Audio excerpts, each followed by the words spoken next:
अगर आप घर में बैठे हैं और अपनी पढ़ाई को जारी रखना चाहते हैं तो मैं विराज सिंह राजपूत आप सबों के लिए बहुत ही महत्वपूर्ण टॉपिक कंपाउंड इंटरेस्ट को लेकर आया हूं। आप सबों को इस टॉपिक से रिलेटेड बहुत सारे डाउट होंगे जो मेरे इस वीडियो में बिल्कुल क्लियर हो जाएंगे।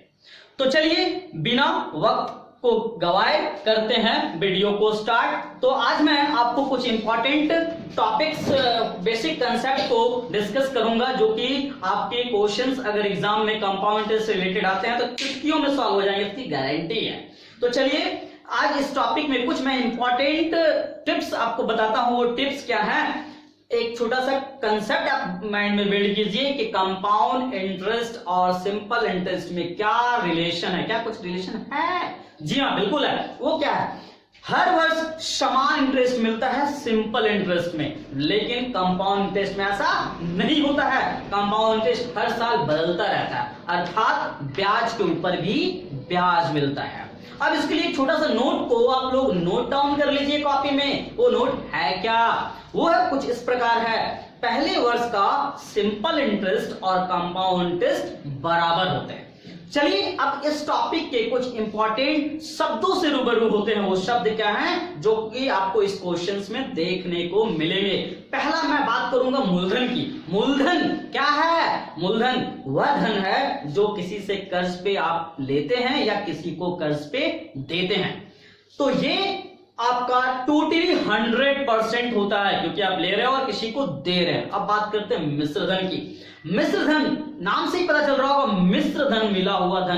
दैट मींस अगर आप किसी को पैसा दिए हैं और फिर जब वो आपको वापस लौटाएगा ना तो कुछ एक्स्ट्रा बढ़ाकर वापस लौटाएगा। तो जो टोटल पैसा आपको आपका कुल जो आप कर्ज पे दिए थे और प्लस जो एक्स्ट्रा दे रहा है, दोनों को मिलाकर जो अमाउंट बनेगा, जो राशि बनेगी, वो आपकी कहलाएगी मिश्र धन। दैट मींस अमाउंट इंग्लिश में कह सकते हैं। उसके बाद रेट की बात करते हैं, रेट ऑफ इंटरेस्ट। अब आप पैसा किसी को दे रहे हैं ना तो उससे कुछ रेट ऑफ इंटरेस्ट भी लीजिएगा, कुछ पैसा बढ़ा कर लीजिएगा। फ्री में आजकल कोई नहीं देता यार, तो चाहे वो फ्रेंड ही क्यों ना हो, तो जो वो हमेशा क्या होगा ना, परसेंटेज में आपको दिखेगा रेट। ठीक है, इसी आपकी रेट की पहचान है। उसके बाद टाइम की बात करते हैं। टाइम क्या है? टाइम या तो महीने में हो सकता है या वर्ष में हो सकता है या फिर डेज में भी आपको समय दिया हुआ हो सकता है। अब मैं कुछ इंपॉर्टेंट फॉर्मूले की बात करूंगा जो इस टॉपिक में देखने को मिलेंगे, लेकिन यार भूल जाना, मैं इस फॉर्मूले का यूज नहीं कराऊंगा टॉपिक को के क्वेश्चंस को सॉल्व करने में, लेकिन फिर भी यार जान लो, आपको कहीं ना कहीं शायद हो सकता है काम आ जाए। तो अगर आपको अमाउंट फाइंड करना हो तो अमाउंट का एक छोटा सा रिलेशन होता है P प्लस आई। P मतलब जान रहे होंगे यार, P क्या? P मूलधन है और I क्या है? इंटरेस्ट। क्योंकि कंपाउंड इंटरेस्ट पढ़ना है तो यहाँ पर I कंपाउंड इंटरेस्ट ही होगा। उसके बाद बात करते हैं, अगर आपसे प्रिंसिपल निकालने को बोले तो अमाउंट में से इंटरेस्ट को माइनस कर दीजिए, आपका क्या निकल जाएगा? आपका प्रिंसिपल वैल्यू फाइंड हो जाएगा। एक छोटा सा बचपन में आपने फॉर्मूला पढ़ा था, वो क्या था? अमाउंट निकालने का A is equal to P into 1 plus R upper 100 to the power n। अब ये फॉर्मूला भी आपने बचपन से पढ़ रखा है यार, लेकिन मैं घबराइए नहीं, मैं इस फॉर्मूले का यूज नहीं कराऊंगा, चुटकियों में क्वेश्चन सॉल्व करना सिखाऊंगा। तो ये फॉर्मूला भी आपने सीख लिया, लेकिन मेरा एक छोटा सा कंसेप्ट जो मैं आपको दूंगा, जो कोई भी टॉपिक आप पढ़ रहे हो कॉम्पिटिशंस के रिगार्डिंग मैथ्स के, तो उन सब में यूज होने वाले वो क्या है? वो है बिफोर से आफ्टर जाने का कंसेप्ट और आफ्टर से बिफोर आने का कंसेप्ट। तो बिफोर से आफ्टर जाने के लिए आप 100 से भाग कर दीजिए और आफ्टर से बिफोर आने के लिए 100 से मल्टीप्लाई कर दीजिए। चलिए अब इस चैप्टर के कुछ इंपॉर्टेंट क्वेश्चंस को लेकर आता हूं और वो मैं बारी बारी से आपको समझाऊंगा। आज मैं केवल आपके लिए 5 ही टाइप लेकर आया हूं क्योंकि ये आप मेरा कंपाउंड इंटरेस्ट का पार्ट 1 है, पार्ट 2 इसके बाद मैं आपके लिए लेकर आऊंगा। तो पहला क्वेश्चन को स्टार्ट करने से पहले एक छोटा सा आप याद कर लीजिए टर्म। वो टर्म मैंने बोर्ड पे लिख दिया है। अगर ब्याज आपको 2 वर्ष के लिए पूछा जाए तो एक छोटा सा कोड 2-1 ये याद रखना है, ये कोड है। ठीक है, उसके बाद अगर आपको 3 वर्ष का ब्याज पूछे तो 3-3-1 ये आपका कोड है, बोर्ड पे आपको दिख जाएगा, आप इसको नोट डाउन कर ले और माइंड में फिट कर ले। चलिए आज का पहला क्वेश्चन है टाइप नंबर 1। वो क्वेश्चन कुछ इस प्रकार है, 1000 रुपए की धनराशि पर 10% वार्षिक दर से 2 वर्ष का चक्रवृद्धि ब्याज ज्ञात करें। तो देखिए यहाँ पर क्या दिया हुआ है? P दिया हुआ है। P कितना दिया है भाई? P दिया है 1000 रुपया। ये 1000 आपका P दिया है उसके बाद आर दिया है, आर का मतलब जान ही रहे होंगे क्या होता है, रेट ऑफ इंटरेस्ट कितना दिया है 10%। उसके बाद टाइम दिया यार, टाइम कितना दिया 2 वर्ष। अब देखिए इस क्वेश्चन में 2 वर्ष का इंटरेस्ट पूछ रहा है, तो 2 वर्ष का इंटरेस्ट निकालने का मैंने कोड बताया क्या, 2 1, मतलब परसेंटेज वैल्यू 10 है ना, तो 2 वर्ष का बोला है तो 2 बार परसेंटेज वैल्यू निकालना और कोड से पहला बार में 2 से गुना करना और दूसरी बार में 1 से गुना करना। चलिए हम निकालते हैं। 1000 का 10% कितना होता है भाई, 1000 का 10% 100 रुपया होता है और कोड क्या होता है 2 से मल्टीप्लाई कर देंगे, कितना हो गया ये 200। उसके बाद इस 100 का 10% निकालेंगे, कितना हो गया 10, कोड होता है 1 से गुना कर देंगे यानी कितना हो गया 10 हो गया। अब इन सबको जोड़ देंगे तो 210 रुपया आपका क्या निकल गया यार, ये कंपाउंड इंटरेस्ट फाइंड हो गया। देखिए कितना इजी वे में ये फाइंड हो गया आपका कंपाउंड इंटरेस्ट। लेकिन अगर आपसे अमाउंट भी पूछा जा सकता ना, अगर अमाउंट आपसे क्वेश्चन में पूछा जाता तो P प्लस आई कर देते, तो दिख रहा होगा P 1000 दिया है और प्लस आई कितना आया है 210 रुपया, यानी 1210 रुपया आपका ये अमाउंट होता है। लेकिन अमाउंट इस क्वेश्चन में पूछा नहीं, लेकिन बाय द वे आपसे पूछ दिया जाए तो ऐसे आप बना सकते थे। अब मैं अगले क्वेश्चन की ओर बढ़ूंगा। इसी टाइप का अगला क्वेश्चन होगा, वो क्वेश्चन क्या है चलिए मैं बताता हूं। 10,000 की एक राशि पर 10% वार्षिक दर से 3 वर्ष का चक्रवृद्धि ब्याज क्या होगा। 3 वर्ष का चक्रवृद्धि ब्याज क्या होगा, तो 3 वर्ष का चक्रवृद्धि ब्याज को बताने के लिए मैं आपको देखिए कैसे मैं बताऊंगा 3 वर्ष का चक्रवृद्धि ब्याज। तो चलिए P कितना दिया है, यहाँ पर P दिया है भाई कितना 10,000 रुपया, रेट ऑफ इंटरेस्ट कितना है 10% है, R टाइम कितना दिया है 3 वर्ष दिया है। तो कैसे सॉल्व होंगे देखिए। तो सॉल्व करने के लिए मैं क्या बताऊंगा आपसे, यहाँ पर भी कंपाउंड इंटरेस्ट ही पूछ रहा है, कंपाउंड इंटरेस्ट क्या होगा। तो पहला बार 10,000 का 10% यार कितना होगा 1000, कोड क्या होता है 3 से गुना कर दिए मतलब कितना हो गया ये 3000। फिर इस 1000 का 10% 100 रुपया होगा, कोड क्या होगा 3 से गुना कर दीजिए मतलब कितना हो गया 300, क्योंकि 3 वर्ष के लिए कोड होता है 331, 3 से गुना किया 3 से 1 से गुना करेंगे तो इस 100 का 10% कितना होगा 10, कोड होगा 1 यानी आ गया 10, यानी ये कंपाउंड इंटरेस्ट कितना हो गया, कंपाउंड इंटरेस्ट हो गया 3310 रुपया आपका इस क्वेश्चन का आंसर हो। चलिए अब टाइप नंबर 2 की बात करते हैं। टाइप नंबर 2 में क्वेश्चंस क्या है ना, टाइप नंबर 2 में लिखा है कुछ इस प्रकार से क्वेश्चंस है, 16,000 रुपए का 20% वार्षिक दर से 9 महीने का चक्रवृद्धि ब्याज ज्ञात करें, जबकि ब्याज त्रैमासिक संयोजित होता है। तो त्रैमासिक दिया है तो यार लिख सकते हैं प्रिंसिपल वैल्यू कितना है 16,000, रेट ऑफ इंटरेस्ट कितना है 20% और टाइमिंग कितना दिया 9 महीना। तो महीना को पहले वर्ष में कन्वर्ट कीजिए तो 12 से कर देंगे।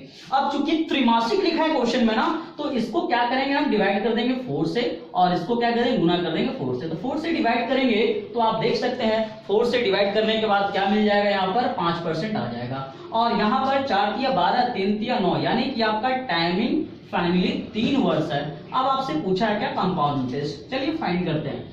तो 16,000 का 5% यार कितना होगा, 16,000 का 5% होगा 800 रुपया, कोड क्या होता है 3, 8 दिया कितना हो गया 2400 रुपया आप लिख दिए। उसके बाद 800 का निकालना है कितना यार 5%, तो 800 का 5% कितना हो गया 40 गुना 3 हो गया, 4 दिया 12 120 रुपया हो गया। अब इस 40 का निकालना है कितना 5%, तो कितना हो गया 2 रुपया, गुना क्या हो गया 1, यानी यहाँ पर गुना कर दिए। अब इसको जोड़ दीजिए 2 4 और 2 4 दिया 12, इसको ऐसे जोड़ दिए, फिर यहाँ पर ऐसे 2 हो गया, 4 और 1 5 हो गया और ये 2, यानी 2522 रुपया आपका क्या हो गया कंपाउंड इंटरेस्ट हो गया। चलिए अगले क्वेश्चन की ओर चलते हैं। अगला क्वेश्चन कुछ इस प्रकार से है, कुछ भी क्वेश्चन हो यार आप इजी वे में सॉल्व कर सकते हैं। अगला क्वेश्चन टाइप नंबर 3 का है, कोई राशि चक्रवृद्धि ब्याज से 15 वर्षों में 2 गुना हो जाती है तो यह कितने वर्षों में 8 गुना हो जाएगी। तो 15 वर्ष में 2 गुना हो रही है, तो चूंकि मान लीजिए कि आपके पास 1 रुपया है, ये 2 गुना हो जाएगी तो कितना हो जाएगी 2 रुपया, कितने वर्षों में 15 वर्ष में।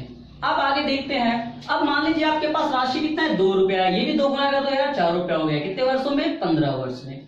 उसके बाद अब राशि कितना है 4 रुपया है, वो कितना हो गया 8 रुपया हो गया। अब राशि कितना है आपके पास 4 रुपया, हो गया 8 रुपया, कितने वर्षों में, तो ये भी हो गया 15 वर्ष में। अब आप देख सकते हैं आपके पास था 1 रुपया, हो गया कितना 8 रुपया, कितने वर्ष में 45 वर्ष में, 15 प्लस 15 प्लस 15 यानी 45 वर्ष आपका इस क्वेश्चन का आंसर होगा। चलिए अब अगले क्वेश्चन की ओर चलते हैं। अगला क्वेश्चन जो टाइप नंबर 4 का होगा, क्वेश्चन कुछ इस प्रकार है, एक धनराशि चक्रवृद्धि ब्याज पर 3 वर्ष में 2400 रुपया और 4 वर्ष में 2500 रुपया हो जाती है। तो ब्याज की दर ज्ञात करें। तो देखिए क्वेश्चंस क्या बोल रहा है ना, 3 वर्ष में कितना हो जा रहा है भाई, 3 वर्ष में 2400 हो जा रहा है, ठीक है। और 4 वर्ष में कितना हो जा रहा है, 4 वर्ष में हो जा रहा है पैसा आपका 2520 रुपया, 2520 रुपया। तो आप क्या कीजिए, दोनों का अंतर निकाले, कितना आया 120। यहाँ भी दोनों का अंतर निकाले, कितना आया 1 वर्ष। अगर यहाँ पर अंतर 1 वर्ष आया ना तो कुछ करने की जरूरत नहीं है, डायरेक्ट रेट ऑफ इंटरेस्ट आप निकाल सकते हैं। क्या कर सकते हैं, 120 बटा शुरुआत का पहला पैसा कितना था आपके पास 2400 और गुना 100 कर दीजिए। 20 कैंसिल, 24 से 5 बार में 120। दैट मींस इस क्वेश्चन का आंसर हो गया 5%। चलिए अब अगले क्वेश्चंस, इसी टाइप के क्वेश्चंस को और एक ले लेता हूं। वो क्वेश्चंस कुछ इस प्रकार हैं। वो क्वेश्चंस हैं, लिखा है क्या, कोई राशि चक्रवृद्धि ब्याज दर से 5 वर्ष में 25 गुना हो जाती है तथा 7 वर्ष में 36 गुना हो जाती है, ब्याज की दर ज्ञात करें। तो चलिए जो पहले ज्यादा वाला वैल्यू है ना उसको ऊपर रखते हैं। 7 वर्ष में कितना हो जा रही है भाई 36 गुना, और उसके बाद 5 वर्ष में कितना हो जा रही है, 5 वर्ष में हो रही है 25 गुना। चलिए 25 गुना मैंने लिख दिया। अब आप यहाँ पर अंतर निकालो, अंतर कितना आया 2। देख रहा है ना, अंतर 1 वर्ष नहीं आया 2 वर्ष आया। तो क्या करना है आपको, यहाँ अंतर नहीं निकालना है, उस सिचुएशन में आपको इन दोनों का रूट निकाल देना है। तो रूट निकालेंगे कितना आएगा 6/5। अब देखिए ध्यान से, नीचे वाला मान लीजिए आपके पास टोटल था 5 रुपया और हो गया कितना 6 रुपया। दैट मीन्स आपके पास 5 रुपया था लेकिन वो पैसा बढ़कर कितना हो गया 6 रुपया हो गया। तो इंटरेस्ट कितना मिला 1 रुपया। कितना में, पहले तो 5 रुपया था आपके पास, गुना 100 कर देंगे, 20 25 100। That means rate of interest कितना हो गया 20%। इस क्वेश्चन का आंसर हो गया। अब मैं अगले क्वेश्चन की ओर चलता हूं। अगला क्वेश्चन कुछ इस प्रकार से है। वो क्वेश्चन क्या लिखा है, टाइप नंबर 5 का, चक्रवृद्धि ब्याज पर जमा की गई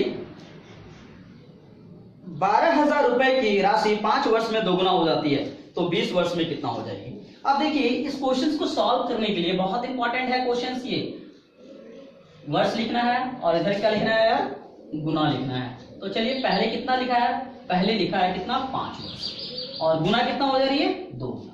दूसरा बार फिर से वर्ष लिखा है कितना 20 वर्ष। बोला 5 वर्ष में 2 गुना हो रही है तो 20 वर्ष में कितना होगा। पहले इन दोनों को कंपेयर कीजिए। क्या कंपेयर कर रही है, इससे कितना गुना है 5 गुना, यानी कि 4 गुना है। 5 को 4 से गुना करो तो कितना आ गया यार 20 आया। तो आपको क्या करना है, इसके ऊपर पावर 4 बैठा देना, 2 लिख देना, 2 के ऊपर पावर 4 यानी कितना हो गया 2 का पावर 4 कितना हो गया 16।